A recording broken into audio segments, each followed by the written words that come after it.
Kiasi hiki ni kikubwa na ni mara ya kwanza kukusanywa na nchi, kwa maana ya TRA ambao ni wakala wa nchi, kukusanya trilioni 4 na bilioni 130 kwa mwezi mmoja. Mwaka jana mwezi kama huu tulikusanya trilioni 3 na bilioni 500. Ni waombe wananchi wote, hasa walipa kodi, tunapoanza mwaka wa 2026 tunaanzisha mfumo mpya wa kodi za ndani, unaitwa Integrated Domestic Revenue Administration System IDRAS, ambao utaanza ndani ya mwezi huu wa kwanza.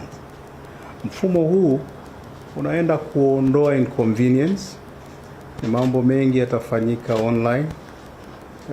Tunatarajia ule usumbufu wa walipa kodi kuja mara kwa mara kwenye ofisi zetu utapungua sana.